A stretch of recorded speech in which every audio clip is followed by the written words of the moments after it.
உப்பு வியாபாரியும் கழுதையும். ஒரு சிறிய கிராமத்தில் உப்பு வியாபாரி ஒருவன் வாழ்ந்து கொண்டிருந்தான். தினமும் அவன் காலையில் எழுந்து தனது நம்பிக்கையான கழுதையின் மீது பெரிய உப்பு மூட்டைகளை ஏற்றி நகரத்தை நோக்கி பயணம் செய்வான். இந்த பயணத்தில் ஒரு சிறிய ஆற்றைத் தாண்ட வேண்டியது அவசியம். ஆறு பெரியதல்ல, ஆனால் அதன் நடுவே தண்ணீர் ஓடும் சத்தமும் குளிர்ச்சியும் எப்போதும் உணர முடியும்.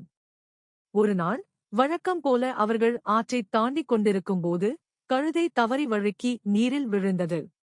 விழுந்தபோது மூட்டைகளில் இருந்த உப்பு பெரும்பாலானது நீரில் கரைந்து போயிற்று. அவை கரைந்ததால் சுமை மிக இலகுவானது.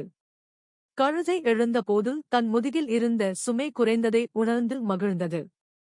அடுத்த நாள் வியாபாரி மீண்டும் உப்பை ஏற்றி நகரம் நோக்கி புறப்பட்டான். ஆற்றை அடைந்தபோது கழுதை முந்தைய தினத்தை நினைத்து தானாகவே நீரில் விழுந்தது. உப்பு மீண்டும் கரைந்ததால் அது சுமையற்றது போல் இருந்தது. இப்படி சுமையை குறைக்க ஒரு வழி கிடைத்துவிட்டதாக கழுதை நினைத்தது. ஆனால் இது வியாபாரியின் கவனத்திற்கு தப்பவில்லை. இதற்கு ஒரு பாடம் கற்றுக் கொடுப்பது அவசியம் என்று அவன் நினைத்தான். மறுநாள் அவன் உப்பின் பதிலாக பருத்தி மூட்டைகளை கழுதைக்கு ஏற்றினான். ஆற்றை அடைந்தபோது வழக்கம் போல கழுதை தன்னைத்தானே நீரில் விழுப்பித்தது. ஆனால் இந்த முறை பருத்தி நீரை உறிஞ்சி மூட்டைகள் இரட்டிப்பு கனமாகிவிட்டது.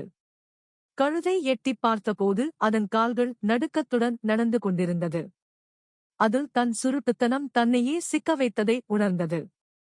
சிரமத்தைத் தவிர்க்க முயன்றால் சில நேரங்களில் அது பெரிய பிரச்சனையாக மாறும் என்பதை அது புரிந்து கொண்டது.